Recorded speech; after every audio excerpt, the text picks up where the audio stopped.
Fortunate to have with us to talk about the Russian Revolution, Alana McLaughlin. And of course, Alana, let me welcome you to the show this morning and to tell you how delighted we are to have you with us. You've not been with us on a number of occasions, but nevertheless, you are with us today, and you have selected a very, very unusual topic today, dealing with the Russian Revolution. Before we get started in the topic, Alana, let's see if we can have you to give us some information about your background, your education, and some of the things that were important in terms of bringing you to us this morning. And by that time, we should be out of this first 6-minute segment, and then we'll have an opportunity to dive directly into the Russian Revolution. Let's do it from that perspective. Well, as you previously stated, my name is Alana McLaughlin. I am a freshman at the Nashville School of the Arts. I play trumpet. And what really brought me here was my love for history and talking about topics that a lot of people don't know about. Like the Russian Revolution, people know of it, but people don't really know about it. Mm-hmm. And so that's my main purpose here today, to shed light on a topic that is kind of important. And, well, all historical events are important because they tie into our modern daily life in some way, shape, or form. But about me, I'm Alana McLaughlin. I am very involved in sports. Like I said, I play trumpet. I am in marching band. I cheerlead, etc. Just things like that. And that's about it. But school comes before everything. And I'm really more of an academic-based person. So that's very good. So let's look at the so-called Russian Revolution, Lana, and give us sort of an overview in terms of the kind of information that you're going to give us this morning dealing with this very, very important historical event. Well, the overview of the Russian Revolution is really just the big name for two sets of revolutions. And these two revolutions kind of work together to tear down the Tsarist autocracy. And now, if you're not familiar with that, it's a type of democracy or whatever. And it's a type that basically means one person rules everything. So they rule government, they rule the people, just one big leader. If you look back in history, there were lots of forms, well, attempted forms of autocracy. Say Hitler and the Jews, he tried to kind of run everything with him just being the sole leader, not really having a government, just him. Lots of dictators try to instill an autocracy, but a lot of times it doesn't work. But as I was saying, the Russian Revolution is just a big name for that. And see, once the Russian Revolution occurred in 1917, this overthrew that autocracy that I mentioned, and this was the beginning of the Soviet Union, which would come into play in 1922. Why don't you tell us something about how this overthrowing of this autocracy came about? What was an autocracy, and what was the name of the basic kind of thing that upheld the whole Russian situation up until that time? Well, what upheld the Russian people was the fact that none of them had rebelled up until this revolution, this rebellion. They all sat and kind of tolerated this autocracy, this one person trying to instill beliefs and views that the Russian people didn't necessarily agree with. But they let this pass by until certain people stood up and tried to break down this barrier. And these people can be seen as the equivalent of like civil rights leaders for African Americans. As we know, civil rights leaders tore down the barrier of segregation and things like that, and they helped bring equality for their people, as the people who stood up for the Russians did. And there's so many people, more than I can name, that stood up and fought this. But in the end, these people stood up, and that's how the part one of the revolution started, because like I said, there was two revolutions. They both occurred in 1917 though. And the Russian Revolution is just a big overview of those two revolutions. Okay, and so what we'll do, we'll take our first commercial break in a few seconds, Lana, and then we'll have an opportunity to come back and to deal with the second part of the Russian Revolution. And so essentially, you're saying that the revolution started in 1917, 1917, almost immediately after what we generally call the First World War. Yes. As a matter of fact, it was a product in a Of the real First sense World of War. Russia participation in the World First War. World War. And after that war was over, then we get into that first Revolution in the Russian Revolution. coming primarily because of all of the destruction that occurred during the war in Russia itself. And so what we'll do, we'll take our first commercial, and we'll be back with our audience following this very, very short commercial break.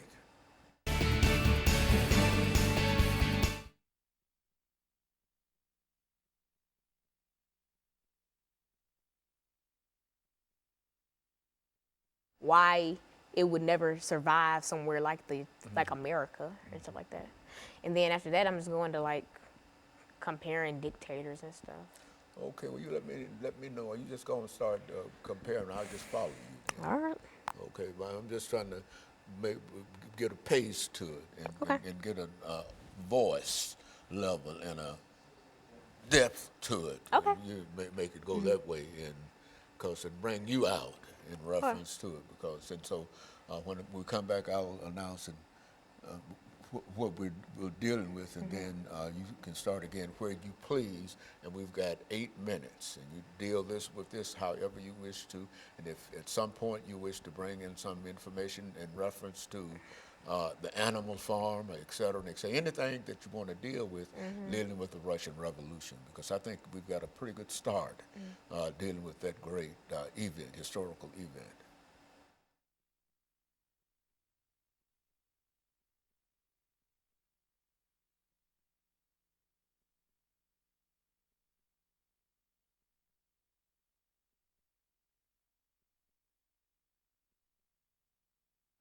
Thank you and welcome back to the second segment of the show for today.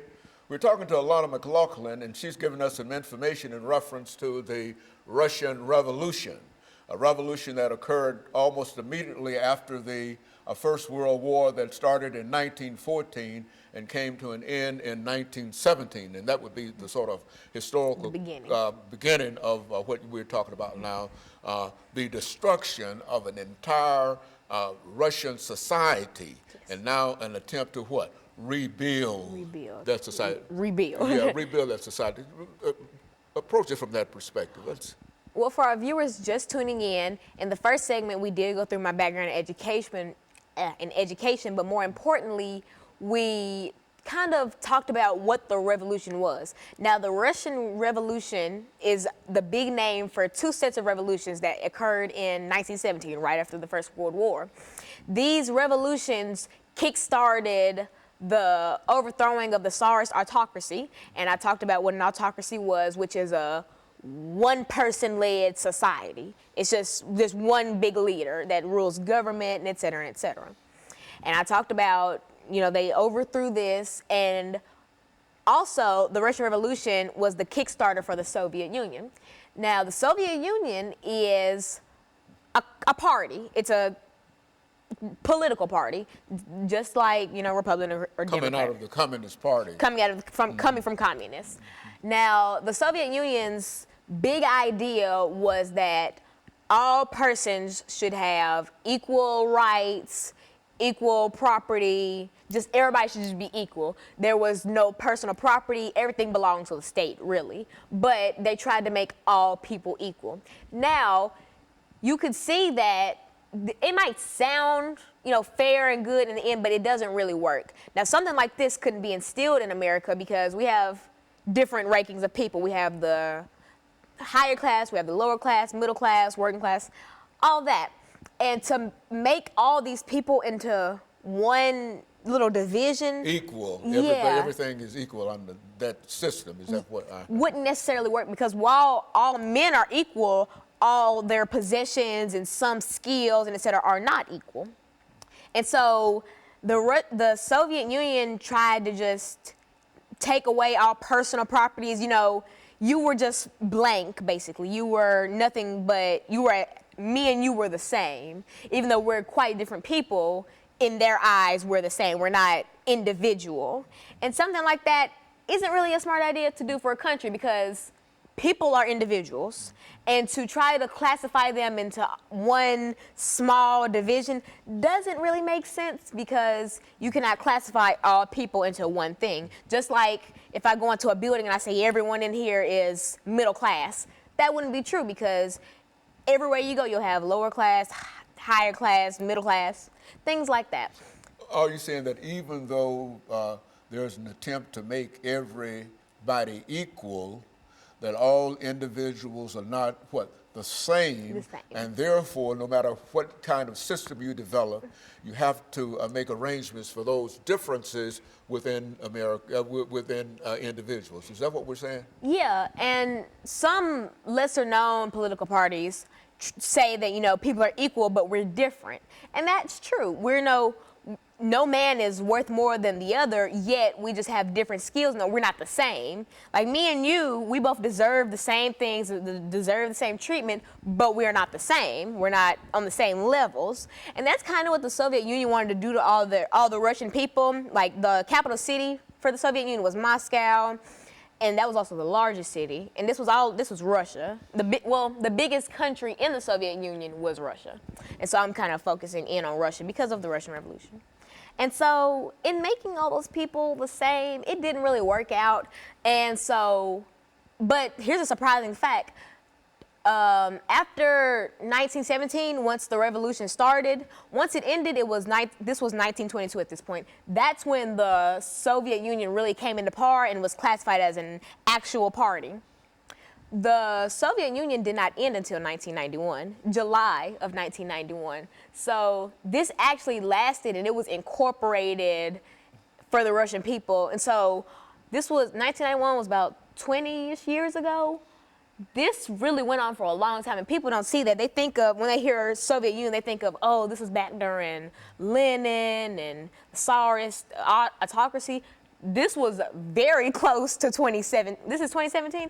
That was not a long time ago, and so it's very strange to look at it that way because the Soviet Union was still coming into power when we had like modern televisions and stuff like that.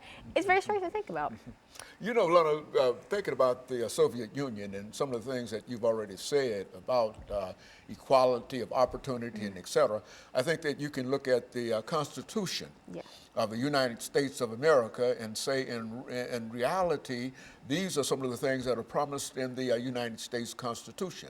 Now, what made Russia different from the United States? Well, see, the United States, the Constitution says, you know, all people are equal and all this and that. That's not really how America treats their citizens, or the United States. You could say that all people are equal and all people get equal chances. That's not really what happens and I feel like in the Constitution, things like that were promised so that we could kind of instill it in the country, and maybe like over time we'd start to believe it. But that has yet to happen because we still have hate crimes and hate groups and KKK and things like that. And so up until we actually start to instill the things that the Constitution says, like black people have the right to vote, but there are still voting centers in predominantly black cities that get burned down because black people are trying to vote. And so once the United States starts to actually abide by we abide by it, but the government does, at least. The citizens haven't really clicked yet because, you know, black people we have our rights now. Once the Constitution went through, you know, we had people like Martin Luther King and Rosa Parks fight for our rights. We have rights. We can do whatever at this point. But citizens still try to make it hard for us to do whatever. And that's kind of like Russia. You have the right to, but you won't really be able to. Lana, over these last few seconds that we have here, and perhaps we might be able to pick this up during the last segment, that when we talk about equality and rights and political rights and et cetera, we're essentially saying that both those things could apply to the United States as well as Russia. Absolutely. But in a real sense, I think that there's a constitution in the United States that promises this, the 13th, 14th, and the 15th Amendment. And I think that in a real sense, Russia, the United States has moved closer toward the implementation and the recognition of these rights more so than Russia or the Soviet Union. And of course, we're going to take our second commercial break, and we'll be back with our audience following this very, very short commercial break.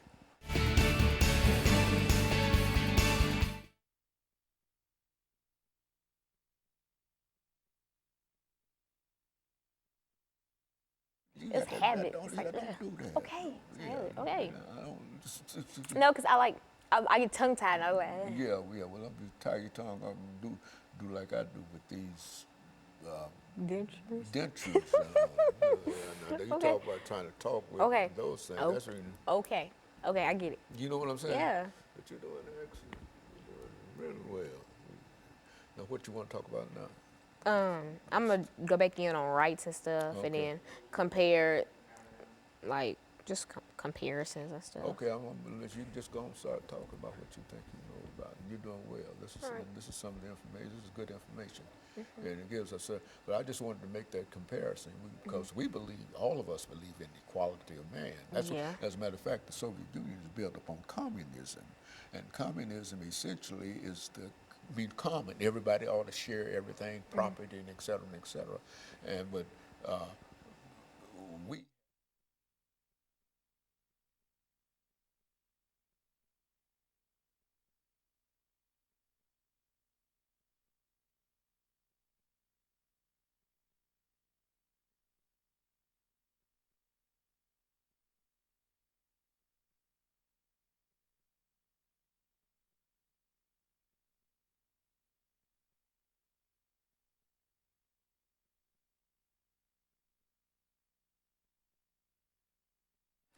Thank you and welcome back to the final segment of the show for today. We're talking to Alana McLaughlin, and she's given us some information in reference to the Russian Revolution. Alana, let's see if we might be able to pick up where we left off during the second segment to give you an opportunity to perhaps look at the Russian Revolution, the promise of equality as promised in communism, and then perhaps say something in reference to the Declaration of Independence. We hold these truths and et cetera, that kind of thing. Talk about it from that perspective. Now, in the last segment, we compared the Soviet Union to how the United States is, and we talked about how the things that they implemented in Russia from 1922 to 1991 wouldn't really work in the United States. And here's another reason for that. Communism, which was very prevalent in Russia and, Moscow, was it was based on the word community, communism, community, which is all men are equal, all men should share, things like that. Now, America, we have the 14th, 15th, and 13th, 14th, and 15th Amendments that basically talk about African American rights, because there wasn't really a time where Caucasians, their rights were taken away. It was basically black people. And so, in talking about communism and all that, they wanted other people to be equal and share. We couldn't implement that in America because we went through slavery for 300 years. People weren't equal for 300 years, and only after slavery did we start to think about, oh, well, can black people vote? Can black people, have basic human rights? Can we give those back to them? And eventually those were given back to us due to the Constitution. But as I said in the last segment, United States citizens are known for not really implementing those Constitution-like rights. Like, for instance, I mentioned how African Americans do have the right to go vote, but you'll still hear plenty of stories about predominantly black voting centers getting burned down because of white supremacists don't want black people voting. And it makes you think, are we back in the 1800s where black people couldn't walk outside without issues from white people, or just from any other race that felt that they were above African Americans due to the color of our skin? And that's something that really makes you think, what if America tried to implement something like that? Would we have not gone through slavery? Would the Constitution be written like how it is? Would women have rights? Because, women got rights, and that's crazy. Well, it's not crazy that women got rights. It's crazy that women had to be given rights. It's crazy how men think that they're above women just because of maybe stature. They are men. Because they're men. And it's crazy how white people or other races think they're above African Americans because they're white. And so that's a lot of things that happen in Russia, if you try to compare them to the United States, it wouldn't really fit. Like a puzzle, it wouldn't fit together because it wouldn't work. America wouldn't go for something like that. If we got a president and he tried to instill communism and all that, everybody would be like, equal, I'm not equal to this black person, or I'm not equal to this woman or child. You know, it would be lots of issues. Let's end this, Lana, over the next 6 minutes by taking thought of something that I learned quite early in college, and that was the Declaration of Independence.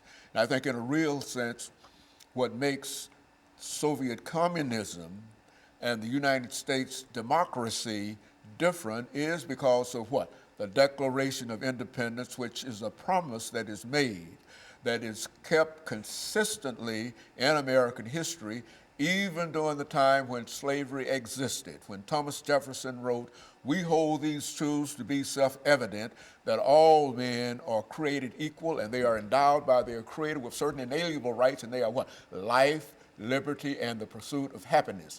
Now, whatever has occurred in the United States of America, we have not moved away from the doctrine of what?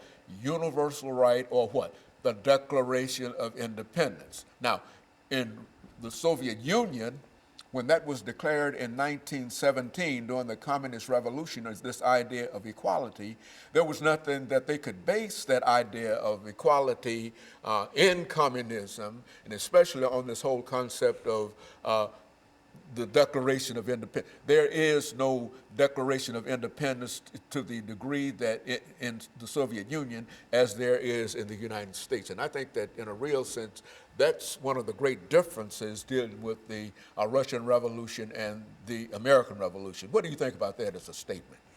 Well, the Russians, like you said, they didn't have a lot of weight to back up communism. They just kind of said, well, all people are equal. They didn't have anything implemented into government to say that all these people were equal. They didn't have any declarations and stuff like the United States, like America has. We had, as you said, the Declaration of Independence, which says, you know, all men are equal, are born equal. We have writings to back this up. We have laws to back this up. The government implemented this. And though the government did implement this, the citizens still have yet to implement this. Now, for a good deal, most hate crimes and stuff, the rate has gone down since, say, segregation in the early 1900s. But the fact that you still hear about hate crimes means that not all American citizens are really keen on equality or keen on that everyone is equal. Because if everyone was equal, we still wouldn't be having hate groups like the Ku Klux Klan or white supremacist groups or LGBTQ plus hate groups, things like that. We haven't really begun to understand that people are equal. Yes, it's written down, but do you believe it? Because something could be in writing, but you still won't abide by it. Rules, almost. You know, we have laws that people break every day. And so it takes time for you to implement this, but I hope that soon American citizens start to wake up and smell the roses and start to implement these rights, because they weren't written for no reason. They were written so that we can implement what these founding fathers wanted: independence and equality and things of the sort. A final thought in reference to this. I think we can also say that the United States has had a longer period of time in working out its opportunities toward equality with the Declaration of Independence. They had to overcome 300 years of slavery. Now, in Russia, there was no slavery as such, but there was what was known as serfdom. And so each nation has had to work the ideas of equality out, from serfdom through the Communist Revolution, through communism, from slavery to democracy to the Declaration of Independence, all of them coming together to indicate that while both of these two great countries talk about equality, the United States has a stronger hold on this idea of equality and equal rights than any other country in the world. Would you agree with that? I would agree with that, because that's why America has their name, you know, land of the free, because we do have lots of things implemented so that people can have their freedom, and so that if someone tries to take away that freedom, proper measures can be taken to punish that person. And so America does have the strongest hold on independence and slavery for their people. I think that we are a country that tries to let people get equal rights and stuff, but no country will be perfect. Not everyone will see that everyone is equal, but the American government does usually see that everyone is equal and independent, has the right to vote, the right to bear arms, the right to do it. There's a more conscious, a final statement we might make, there's a more conscious understanding of Americans working toward equality. Than even any though other it country. might not be recognized or realized, that there's always this effort to move toward equality, much so more than any other country in the world. And I think that with that statement, I can thank you for bringing by that excellent information this morning, and to know that you have really given me encouragement in terms of some of the things that you've said. And we hope to be able to certainly talk about this again, but now we have to call this in for the day. And so let me encourage our audience to tune in again next week to another informative edition of Comments. Thank you and good morning.